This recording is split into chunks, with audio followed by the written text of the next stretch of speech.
Hallelujah. Blessed be the name of the Lord. And blessed be the name of Jesus Christ of Nazareth. We praise you and we worship you, Lord. To make it believe, not the time of Christ was near. Though the people could not see what Messiah to be. Though your words remain the path, they just not understand it. Your songs of work was done to the melody of your song. You should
Diyos na makapangyarihan, ikaw ang napakabuting Diyos, wala kang katulad at di ka nagbabago. Ikaw ang Diyos na nagpahiram ng buhay sa bawat isa, ang aming kalakasan, ang aming pag-asa, sandigan, at siyang nagbibigay ng lahat ng aming kailangan. Pinupuri ka namin at iniluwalhati, nagpapasalamat kami sa gabi ito dahil sa iyong presensya kami nagkakapipon. Diyos, dalangin namin na sa gabi ito'y kumilos ka ng may kalakasan. Lahat po ng may sakit ay iyong pagalingin sa pangalan ni Jesus at paghari ka sa aming buhay. Pagpalain po ang lahat ng aming gagawin. Nawa po'y malugod ka sa bawat gagawin namin ngayong gabi ito. Ang mabuting balita, Panginoon, na ating pagsasalunan. Nawa po ito'y tumimo sa aming puso at sundan ang iyong tanda, himala at kawalangan. At nalaing ko, Panginoon, gamitin mo ang lingkod mo, mightily, boldly, and powerfully, kasama po ang iyong mga awit. Sa aming kalagitnaan, punuin ang kaluwalhatian mo, ang lugar na ito, at naranasan ka po namin. Sa pangalan ni Jesus, sa ngalan ng Ama, at ng Anak, at ng Espiritu Santo, aking purihin ang Panginoon.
in our heart.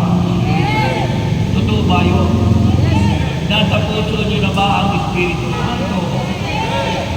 Kaya kung nasa puso natin yung Espiritu Santo, hindi na kayo makikisa sa demonyo. Ha? Hindi na kayo makikisa sa demonyo. Kasi nakikipag-Halloween party pa kayo na ang attire ay sa demonyo. Okay? So, the Holy Spirit is in our heart. Your body is the temple of the Spirit. You need to protect it. Kailangan ingatan natin ang ating katawan. Pag-aari ng Diyos yan. Sabi sa 1 Corintios 6:19, pinilihan ang banal na dugo ni Kristo, kaya't gamitin ninyo ang inyong katawan upang maparangalan ang Diyos. Purihin siya ng malakas. The gospel is taken from Mark chapter 12, verses 28 to 34. Questioning of priority. Kino-question ng mga scribe and Pharisees kung alin ba ang pinaka-mahalaga. Questioning of priority. Sabi dito ng Bible, ang kanilang pagtatalo ay narinig ng isa sa mga tagapagturo ng kautusan na naroon. Nakita niyang mahusay ang pagkakasagot ni Jesus sa mga Saduceo. Kaya siya naman ang lumapit upang magtanong, alin po ba ang pinakamahalagang utos? Sumagot si Jesus, ito ang pinakamahalagang utos. Pakinggan mo, Israel, ang Panginoon na ating Diyos, siya lamang ang Panginoon. Ibigin mo ang Panginoon mong Diyos ng buong puso mo, buong kaluluwa mo, buong pag-iisip mo, at buong lakas mo. Ito naman ang pangalawa. Ibigin mo ang iyong sarili. Wala nang iba pang ibang utos na higit pa sa mga ito. Wika ng tagapagturo ng kautusan. Tama po, Guro. Totoo ang sinabi ninyo. Iisa nga ang Diyos at wala nang iba liban sa Kanya. At higit na mahalaga ang umibig sa Kanya ng buong lakas, ng buong puso, buong pag-iisip at buong lakas. At ang umiibig sa kapwa, gaya ng pag-ibig sa sarili, kaysa magdala ng lahat ng handog na susunugin at iba pang mga alay. Nakita ni Jesus na maganda ang sagot nito. Kaya sinabi niya, hindi ka na malayo sa kaharian ng Diyos. At mula noon ay wala nang nakahaspa na magtanong kay Jesus. Mga kapatid, ang mabuting balita ng ating kaligtasan.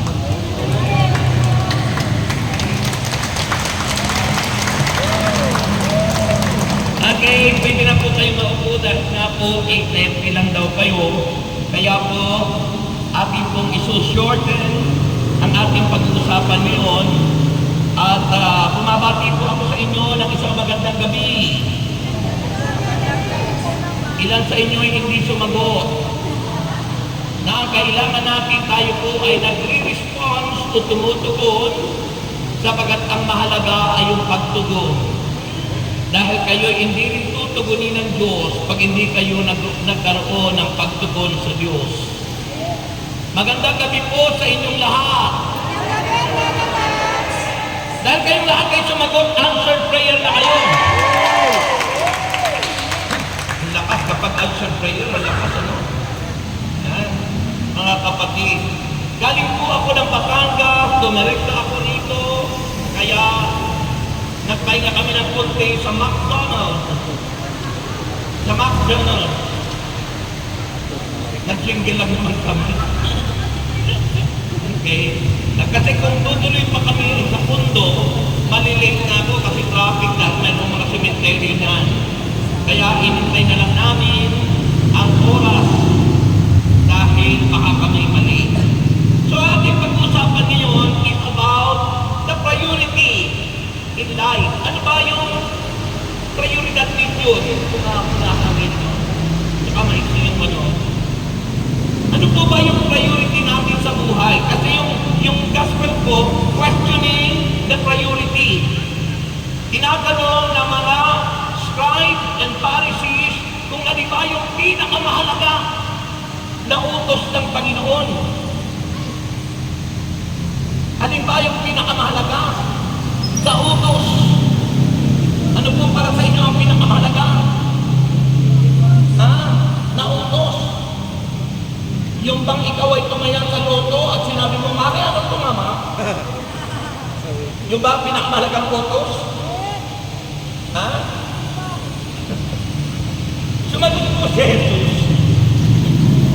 Kung alin daw po yung pinakamahalagang utos, at ang sabi po ng Panginoon, mga kapatid, ay, ano ang sinagot ng Panginoon?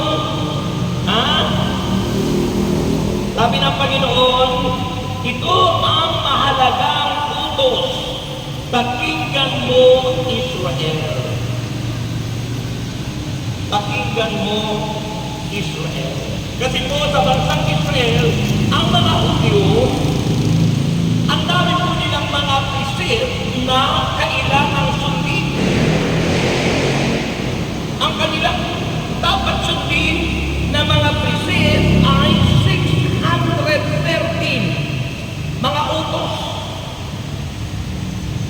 Puro utos. 365 negative precepts. Yung mga negatibo na utos. And 240 na positibong mga utos o precepts, mga kapatid. Ganyan ang kanilang mga kautusan. At alam niyo po, makinig kayo, ito yung gustong-gusto nila na pag-usapan. One of their favorite exercises was describing which of this divine commandment was the greatest. Kung alin ba yung pinakadakilang kautusan among the 613 commandments, alin ang pinakamahalaga? Hindi ako kausap. Ikaw sa po ba ako? Kung baka mga multo kausap ko. Ikaw sa po ako. Wala kasi nakasagot. Yung po ang gusto nila. And the Lord, ano po, ang sinabi ng Panginoon sa kanilang tanong, what is the greatest commandment among the 613 commandments? At ang tinong ni Jesus, ang sinabi ni Jesus ay nakasulat sa Deuteronomy chapter 6, verse 4 and 5. Na ito'y pinamagatang the Shema. Sabi niya Shema. Ang ibig sabihin po doon, listen. Ang ibig sabihin doon, hear, O Israel. Pakinggan mo, Israel. Pakinggan. Kasi di ba ang ganda? Ang dami-daming utos nila, pero isang pinakamalagang utos para sa kanila. Listen. Hear. Makinig. Sabihin nyo, hear, O Israel, the Lord is one. Iisa lang ang Diyos. Bakit po sinabi yun? Kasi ang bansang Israel na nung unay ang tawag ay the Promised Land, Canaan. Alam niyo yung Canaan? Yun ang unang-unang tawag sa Israel, Kanaan. Napalitan ang pangalang Israel dahil ang lingkod ng Diyos na si Jacob ay nakipagtupinan kay Yahweh.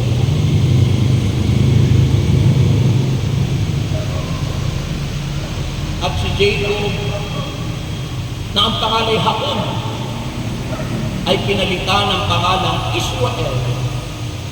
Kaya nga, ang bansang Israel na dating Kanaan ay naging Israel.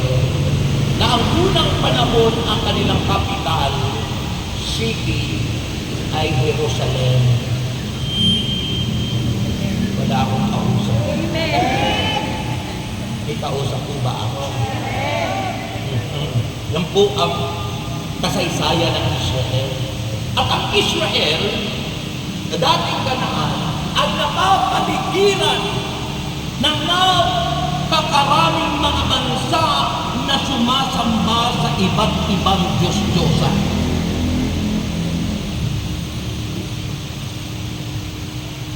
Kaya sila'y nahawahan. At sila'y nagkaroon din ng mga ibang Diyos na mayroong tinawag na si Baal, si Astarte, ibang-ibang Diyos. Kaya dahil sa kanilang mga pagkakamali at pagkukulang, they committed spiritual adultery. Kaya't ang sabi ni Yahweh, Shema, hear, O Israel. Pakinggan niyo, Israel. Iisa lamang ang Panginoon. At siya lamang ang dapat nating paglingkuran, ibigin ng buong puso, buong lakas, buong pag-iisip at buong kaluluwa. Ang hina.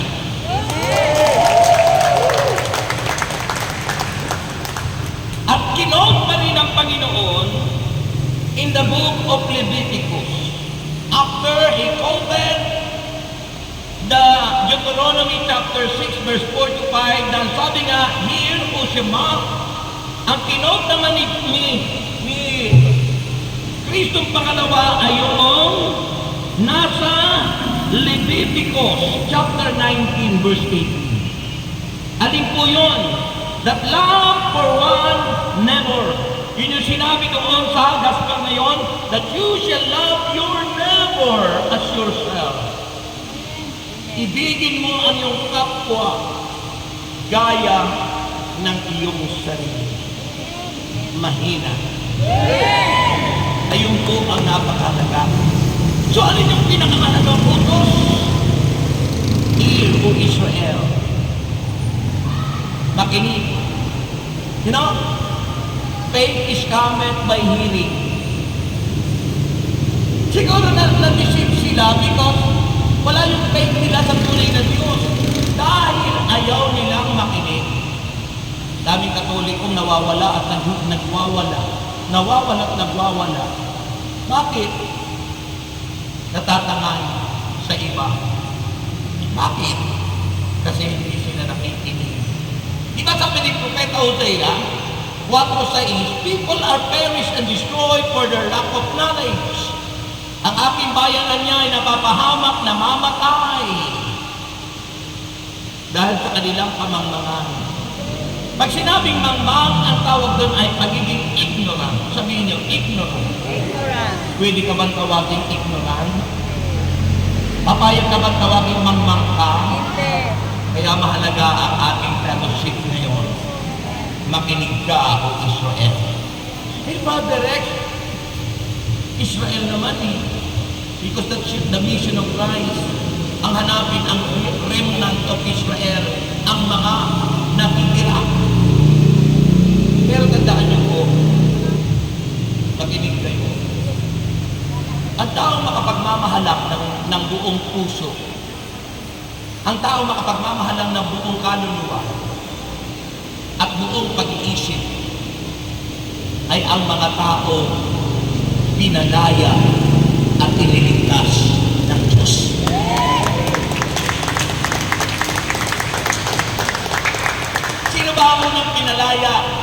ng Diyos, ang mga Israelita.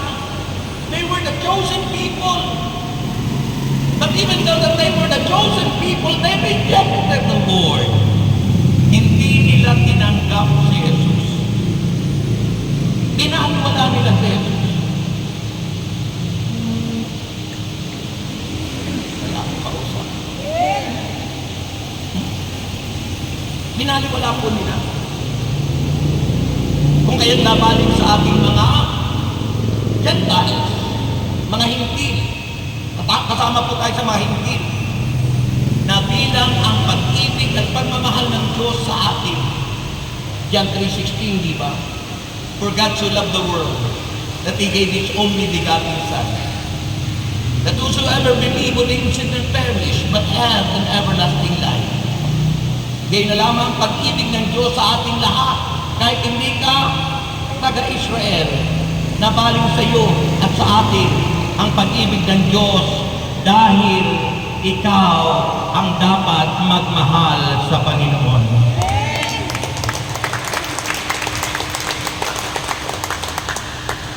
Amen? Unang pinalaya ang mga Israelita dahil sa pagkaalipin nila sa Ehipto. Mahigit apat na ramba o 40 years. Nanagin din sila. And even 40 years sila po na nag-travel going to Canaan. Ang tagal. Ang pagdapong taon. Napaikot-ikot sila. Hanggang sa sila ay makarating doon sa Red Sea.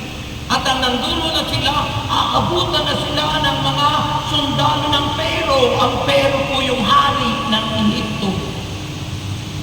At ang nandulo na sila, kung pwede na sila matugis at mamatay. Pero dahil sa pag-ibig pa rin ng Panginoon, kahit sila ay nagre-reject kay Kristo at ayaw nilang tanggapin, anong ginawa ni Yahweh? Sabi kay Moses na leader nila, ituon mo ang iyong tungkod. Ang tungkod may power. It's symbolizing the Word of God. Because the Word of God, it has power. Ang salita ng Diyos ay nagpapagaling. Ang salita ng Diyos ay makapangyarihan. Ang salita ng Diyos ay higit sa inyong tiniting na maintenance na lusakan. Mas makapangyarihan ang salita ng Diyos kaysa sa mamahaling gamot. Hindi ko sinabing huwag na kayong mag-take ng gamot. Kaya anong nangyari? Tinutok. At nang itinutok, dahil malapit na lang abutan ng masuntalo, anong nangyari? Nahati ang dagat. Nakatawid silang lahat. At habang sila'y tinutugis at hinahabol ng mga sundalo ng Egypt, biglang nagtikong muli yung dagat at ang lahat ng humahabol sa kanila ay namamatay lahat.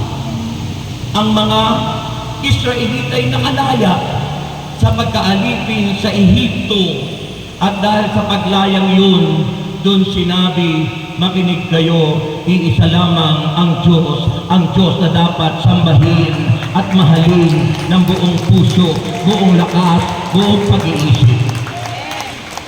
At ang mga tao lamang na pinalaya ng Diyos ang mga pagmamahal ng ganon. Yung hindi po malaya, hindi makapagmamahal sa Diyos ng ganon.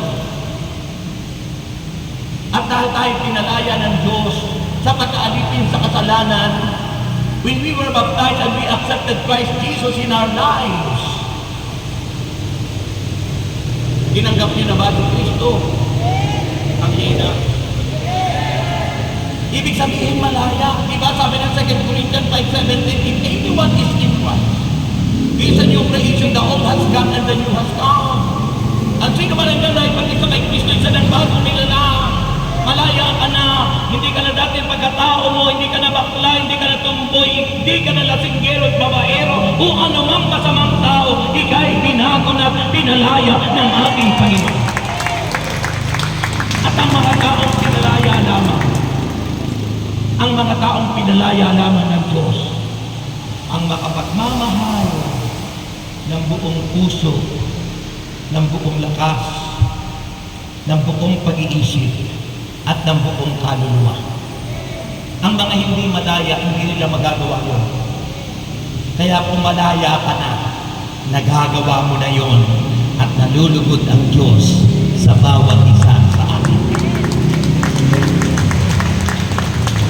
Mahina.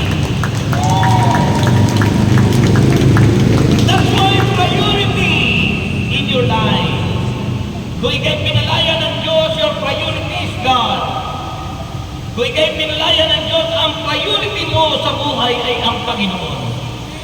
Mga kapatid, that's why Jesus made, ginawa ng Panginoon, love is the most important thing in life. Ang pag-ibig, ang siyang higit na mahalaga sa buhay ng tao. Sabi ng 1 John 4, verse 7 and 8, because God is love. Ang Diyos ay pag-ibig. At pag ikaw ay umiibig, nangangahulugang ang Diyos ay sumasagot. Mahina. Amen? Kaya nagsabi, Jesus made love the most important thing in life because love is the fulfilling of the law. Ang pag-ibig ang siyang nagiging dahilan para matupad natin ang lahat ng kautusan. Romans chapter 13 verse 8 and following. Ano ang sabi po ng mananaklat? Nakinig kayo. Sabi po rito sa Romans chapter 13 verse 8 and following. Ito ang sabi. Sabi niya, huwag kayong magkaroon ng sagutin kanino man,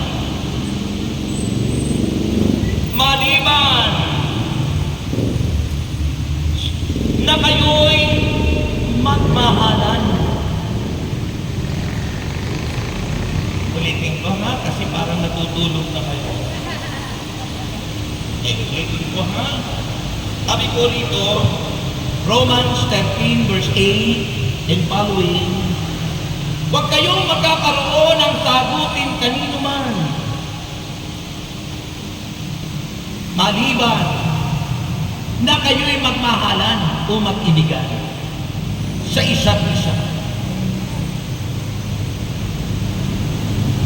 Kasi kung may sagutin ka, di ba may utang ka, kung hindi ka nagmamahal, pagtataguan mo siya. So hindi ka nakakasunod sa utos ng Diyos. Kung hindi ka nagmamahal, yung iiwanan mo yung asawa mo, pagpapalik mo sa iba. Kung hindi ka nagmamahal, maaaring manlupo ka ng iyong kapwa.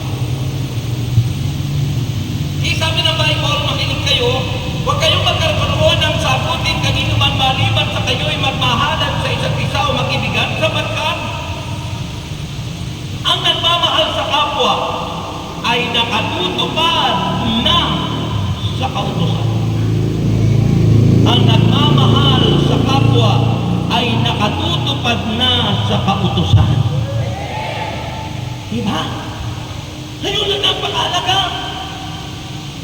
Kaya bago makita ang Panginoon sa langit, ano sabi niya? Isang utos lamang ang iiwan ko sa inyo. Mag-ibigan kayo.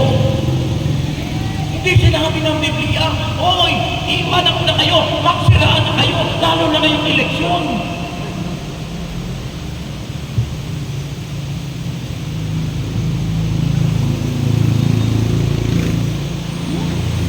Hindi pa nga nag-i-eleksyon, may siraan na siraan. Instead na magtulungan, instead na magmahalan, para ang bayan na hindi maapektuhan. Alam mo yung sunod-sunod na bagyo, may pangungusap na ang Diyos dyan.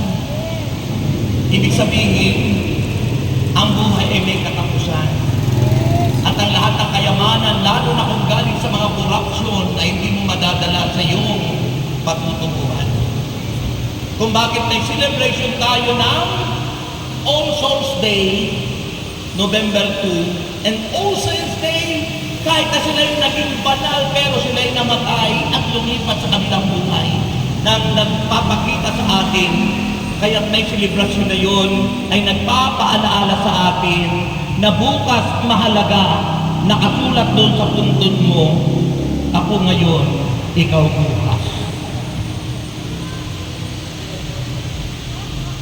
May katapusan. At kung may katapusan ang lahat, our priority is the author of life. Sabi ng John 14:6, di ba? I am the way, the truth, and the life. Our life is Jesus. Ang buhay natin ay si Kristo.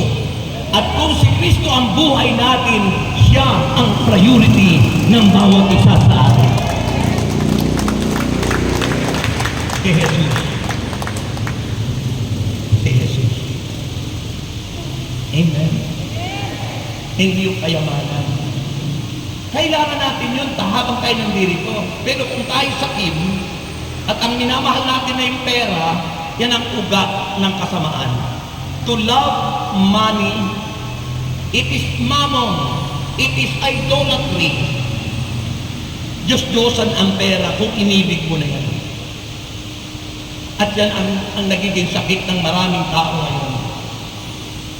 Sa halip na mahalin yung kanyang kapwa, minahal yung pera, kaya yung mayaman sa Biblia, tumalikod at hindi sumunod sa sinabi ng Panginoon, ipagbili mo lahat ng iyong ari-arian, ipamahagi mo sa mga dukha ng pinagbilhan. Yun ay testing the Lord.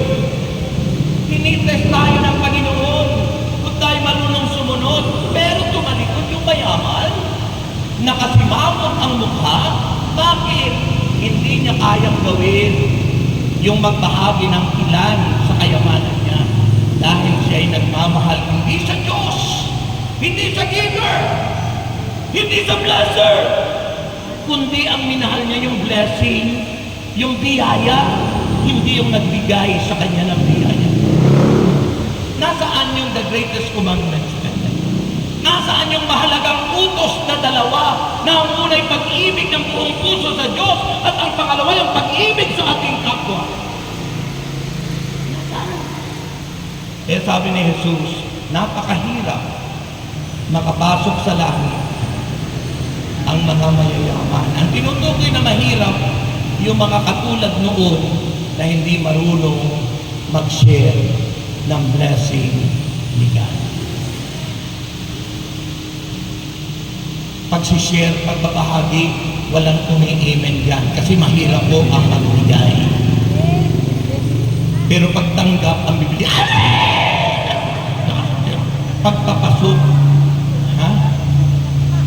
pag sa pagbibigay natin sa nangangailangan, kung naging sa Diyos, para tayong mga bayawa. Alam mo yung bayawa? Malaking lizard, ano? Yung bayawa, pag nakasuot na sa butas, ang hirap hugutin. Kahit hugot mo na yung kalahati, di mo pa rin mahugot-hugot, di mo mailabas. Pero pagpapasok, ang bilis. Pag nakalagay na sa wallet, ang bilis na lang. Pero pag nasa wallet na, ang hirap buksan ang wallet. Ang hirap ng sana. Kanina habang kami kumain doon sa McDo, kinain ni Brother James, hindi po si James Yapyan, si Brother James Sopino. Sinasamahan ako kasi ayaw kong mag-drive ng long drive na nag-iisa, baka multuhin ako. Ano na? So, ako naman, ang kinain ko yung nugget, chicken. Pagkatapos, may lumapit na maganda. Ang gandang babae, may dalang bag. Ang ganda. Kung binata na ako, parang naiin lang na. Di ba ang ganda, Brother James? Pero mas maganda yung misis ko doon. Nakabawi ako. Nilabas ko yung pinintahan kami. Alam mo, pag tayo lingkod ng Diyos, mahalaga yung matitishare mo kung nakakakita. Binintahan kami, ako gusto nga dapat 3 araw. Ang halaga po ng kanyang binibita yung vegetable, veggie, chicharon, made in vegan, Ilocosur. So, 200 bawat isa. So, kung dalawa, 400. Sabi niya, sir, kahit na 380 na lang, ako na lang ang mag-aabuno ng 20 pesos. So, kung lingkod ka ng Diyos, tapos ang 3, ang halaga talaga ay 200, tapos sabi na, mag-aabuno po ako. Alam mo, pag-abunuhin mo pa yun. Ay di, binigay ko na lang yung 400. Okay. At alam niyo, kapag tayo marunong mag-share, ang sarap ng pakiramdam. At yun yung sinasabi sa kautusan na pangalawa, that you shall love your neighbor as yourself. Ito yung sinasabi ng Panginoon, nung ako'y nauhaw, ako'y inyong pinainom. Nung ako'y nagutom, ako'y inyong pinakain. Nung ako'y walang maisuot, ako'y inyong pinaramtan. Nung ako ay na-ospital, ako'y inyong dinalaw. Nung ako'y nabilanggo, ako'y inyong pinuntahan. At ang sabi ng Panginoon, kailan po nangyari yun? Sabi ng mga alagad, kailan po nangyari sa inyo, Panginoon, yun? At sabi ng Panginoon, nagawin mo yun sa pinakangaba na kapatid mo, ito'y ginawa mo sa akin. Kaya huwag tayo manghihinayang sa ginagawa natin sa ating kapwa para matupad natin yung second commandment, the greatest second commandment of God, that you shall love your neighbor. Dahil yung ginagawa natin sa ating kapwa ay sa Panginoon nating ginagawa. Ang hila. At yun na may ibabalik ni Lord sa inyo ng maraming pagpapala sa iba't ibang paraan. Maaring biglang gumaling ka, maaring bumait yung mga anak mo, maaring naging good health ka, o maaring ibalik sa inyo ng pera na sisig-liglig at umaapaw pa. Yan po yung tinatawag na corporal work of mercy. Yung pangalawang utos. So anong unang pinakamalaga? At sabi ng Panginoon, that you shall love the Lord with all your heart. Ibigin daw po natin ang buong puso. Paano natin naiibig ang Diyos ng buong puso? How can we express unto God the love with all our heart? Paano po, mga kapatid? Paano? Sabi ng banal na kasulatan, napakalaga. Kaparoon, fulfilling the law, because love God, ang ibig sabihin ng pag-ibig sa Diyos, it means experience His love within. Maranasan mo yung pag-ibig ng Diyos sa iyong buong pagkatao. Paano nyo nararanasan yun? Yung pag-ibig ng Diyos, dahil siya yung unang nagmahal sa atin, di ba? Hindi naman tayo yung unang nagmahal sa Diyos. Ang Diyos ang unang nagmahal sa atin. Paano natin naranasan? Di ba sabi ng Bible, if there are 2 or 3 gathered in my name. That's why in fellowship like this, sa pagtitipong tulad dito, na sinabi ng Bible, huwag nating kaliligtaang dumalo sa mga pagtitipong tinakda ng Diyos. Sapagkat nalalapit ng kanyang pagbabalik, doon natin mararanasan ang presensya ni Yahweh El Shaddai. Kaso po, hindi naman tayo nakikinig. Habang tayo nakaupo, malayo ang tingin, At habang malayo ang tingin ang nasa sa isip, ano kaya? Puno na kaya sa sementeryo? Ano kaya mag-overnight kaya kami ngayon? Dadalo kaya mamayang gabi sa Halloween party na magsusuot ako lang sa demonyo? Physically present but mentally absent, you cannot experience and feel the presence of God. Dahil ang pagmamahal sa Diyos, you need to express it by listening, by studying, by praying, by talking to God, by giving time. You must invest first your time to God. Magbigay tayo ng panahon, unang-una sa Diyos. Pag nagbigay ka ng panahon sa Diyos, pagpapalain at sasagana ang buhay mo. Na-experience ko po yan. Ako po pinanganak 1955, kaya sa December 69 na ako ang edad. Pero maraming nagsasabi, Rex, parang 39 ka pa lang.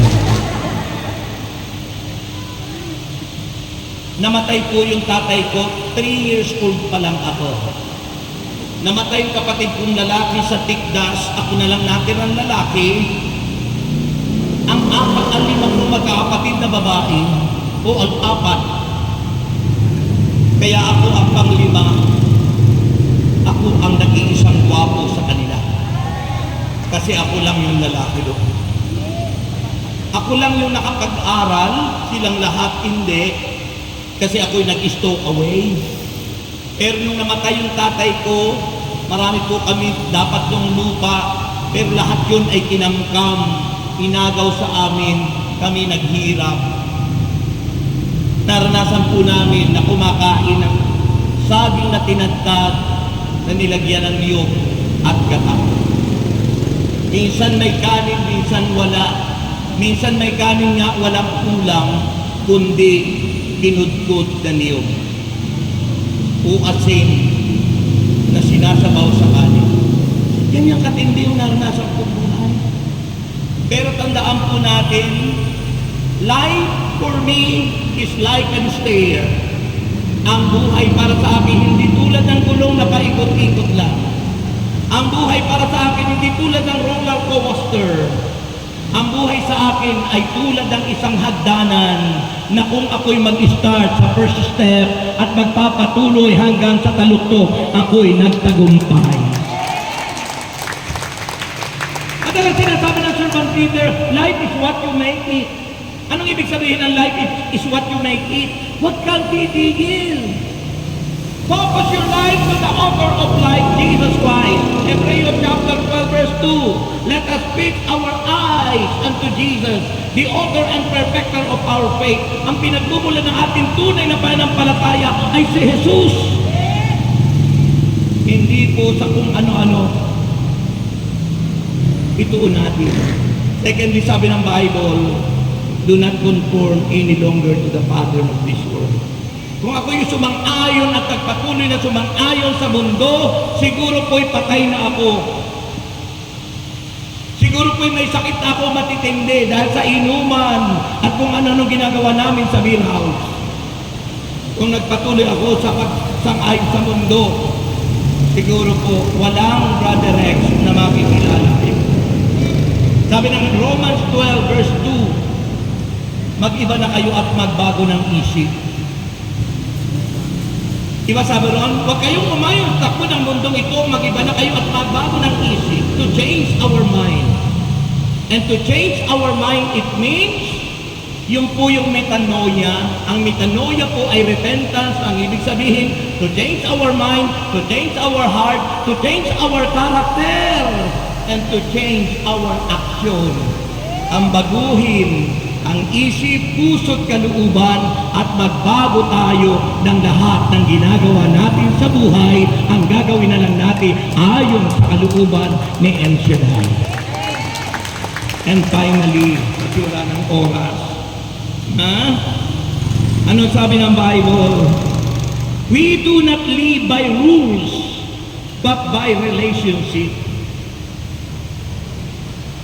Hindi tayo dapat nabubuhay nang dahil sa mga patakaran, sa rules and regulation, but we must live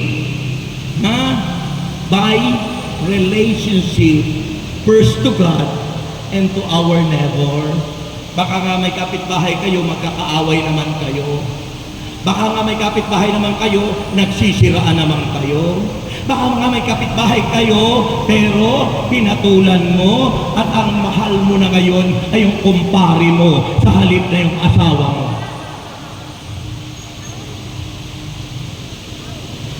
Relationship. It's so important. At yun ang pag-ibig sa atin ng Diyos. Mahina. Amen? So ang pag-ibig ng Diyos ang napakahalaga. It's the most important. That's why a loving relationship to God that enable us to have a loving relationship with others. That's why you must invest your time. Give time to God, give your talents to God, and share your treasure unto God and to your neighbor. At tandaan niyo po anong sabi ng Panginoon. Ang sabi ng Panginoon, sabi niya sa unang Juan 4:19-21, siya yung unang nagmahal sa atin. Anong response natin kung may nagmamahal sa atin na Diyos, ay di dapat magmahal ka rin sa iyong kapwa at sa Diyos ng kapatid. He offered Himself once and for all. Inialay ni Jesus ang kanyang buhay para sa ating lahat. Ganyan ang Diyos magmahal. That's why our priority, the questioning of priority by the Jews, always focus in the priority of life. Focus unto the Lord.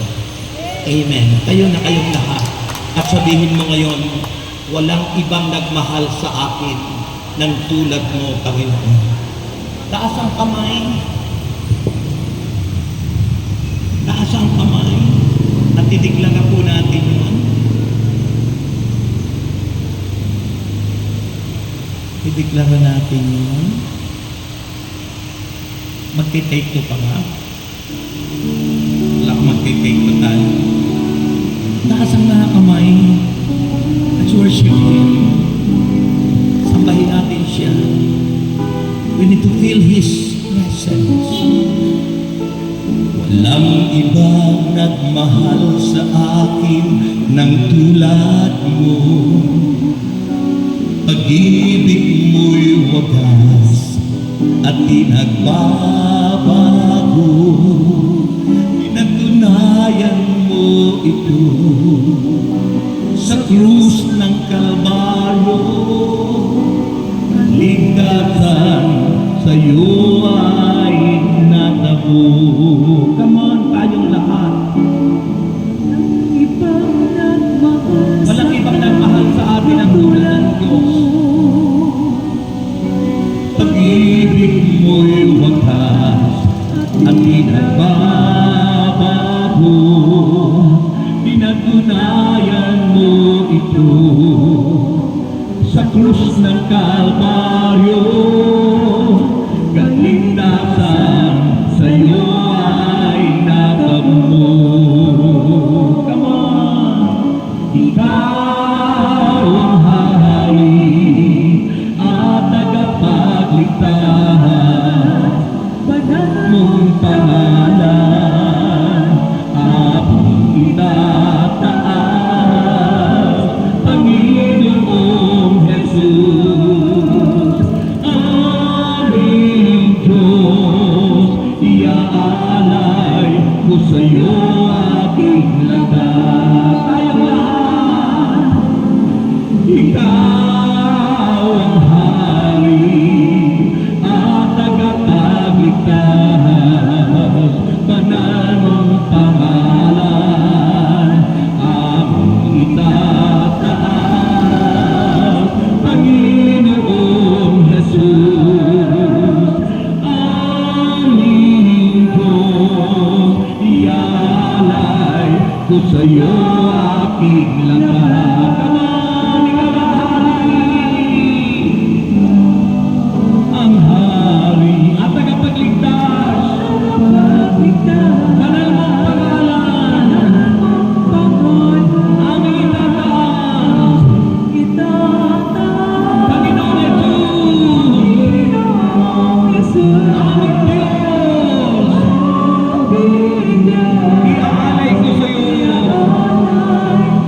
sa'yo aking lahat. Iaalay ko sa'yo aking lahat. Iaalay ko sa'yo aking lahat. Iaalay ko sa'yo. Iaalay ko sa'yo aking lahat. Now raise up your hands, taas ang mga kamay, and let's pause for a while. Pause. Nanahimik. Tulad sabi ng banal na kasulatan, Shema. Here. Sometimes, hindi rin natin marinig ang tinig ng Diyos dahil ang iingay natin. Ang ingay ng mundo ang ating naririnig. But the Bible declares that we hear the voice of God in the midst of our silence. Tagalagitnaan ng ating katahimikan ay naririnig natin ang tinig mo. Kaya magbigay naman tayo ng katahimikan sa buhay para marinig natin ang Diyos. And feel Him right now. Damhin mo siya. Damhin mo siya ang power ng word na iyong narinig ngayon. At alam ko po kumikilos siya na may kalakot. He is doing something good in your life. Hinahaplos ka niya ng kanyang mapaghimalang kamay mula uno hanggang talampakan. God is always concerned for each and every one. Sabi nga niya, bilang niya maging buhok natin, ganun ka-concern ng Panginoon. Kung ano yung iyong pinagdaraanan ngayon, alam na alam ni Lord yun. Magtiwala ka sa Kanya. Manalig. Sumampalataya. Mahabang buhay pangako ng Diyos. At ngayon inaangking ko ang kanyang pagkilos at paggalaw. That in the name of Jesus Christ of Nazareth, by the power of the Holy Spirit and the power of the Word that you hear tonight, I rebuke whatever kind of sickness. I rebuke whatever kind of evil spirit in you. Go! Go! Go, Satan! Go! Go! Go! In Jesus' name! In Jesus' name! Receive the power! Receive healing! Be healed! Be healed! Be healed! Be healed! Be healed! In the name of Jesus! And Father, cover us with your precious blood. Let your power be always upon us, O God. And your anointing, as you said in the word, be holy as your heavenly Father is holy. Magpakabanal kami, Lord. Yamang ikaw at tumawag iba niya. Ito'y naakin na po namin na kami magaling na. Magaling na. Magaling na! Sabihin mo ngayon, I am healed. Magaling na ako. Sabihin mo, I am strong. Malakas na ako. Sabihin mo ngayon, I am rich. Mayaman na ako. Sa ngalan ni Jesus. Amen? Sino sa inyo mayaman na? Sino mayaman na? Okay, lahat ng mayaman na, itaas ang mga prayer request. At kung mayaman na kayo, lagyan niyo yan ng bukal sa puso niyo. Kung ano ang inyong inihasik, yun ang inyong aanihin. At ang nag-ahasik ng marami, marami ang inyong aanihin. Kailangan lang bukal sa puso. Dahil ang bukal sa puso, doon kumikilos ang Panginoon sa atin. Hindi na pipilitan. Okay? Ama namin Diyos, magbasa ng mga bagay na ito, pagpalain. Lahat ng aming madaldarahan, panyo at silangis, Biblia, wallet bag, passport, papeles, kasama na po ang aming mga kasuotan. Higit sa lahat ang aming mga prayer request, we claim, Lord God, answered prayer na kami. And Lord, ibalik sa amin tulad ng iyong pangako, ang aming mga offerings sa iyo. Siksik, liglig at umaapaw, Lord. We claim it, Lord God, as we sing, give thanks with a grateful heart habang kinukolekta na po ang inyong prayer request. Let us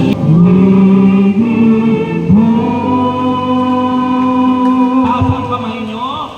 Ihahagis ko na po ang bonus. El Shaddai spirituality. Kung ano inyong isipin at sabihin, mangyayari. Pero paalala ko sa inyo, tulad ng sabi na amin ng mga professor namin, huwag kayong umayin sa mundo.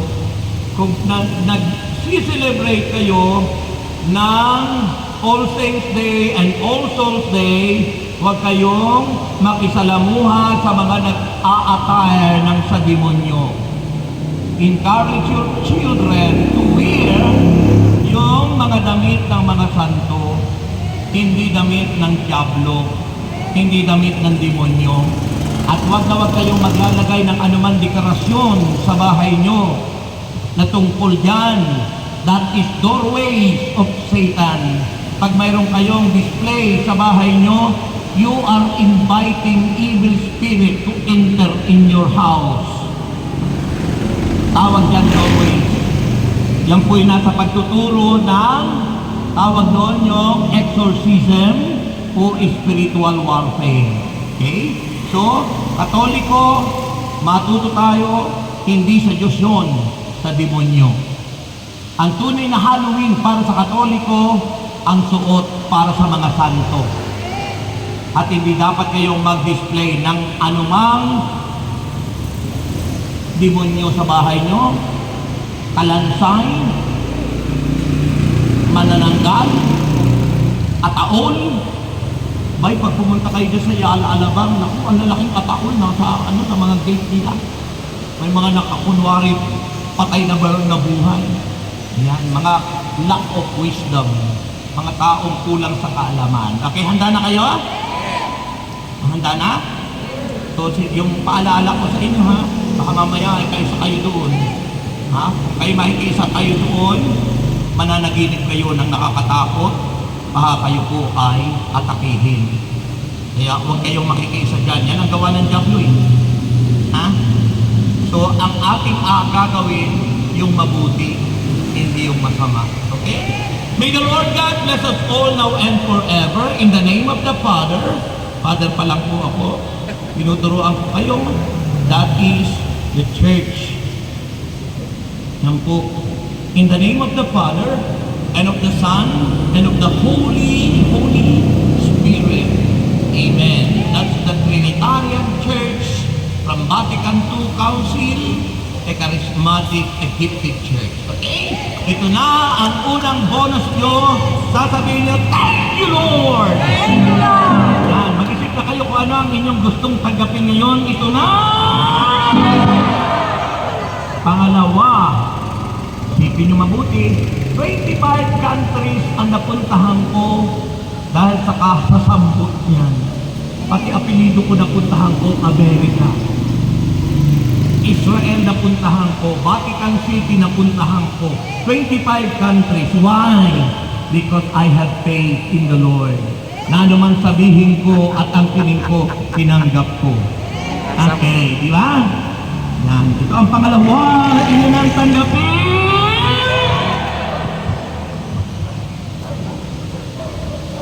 Finally, ito na. Tanggapin nyo, ano? Kahagit ng serbatiri, pinasapot ko talaga. Ito na, ito na, ito na, ito na! God bless you! God bless you!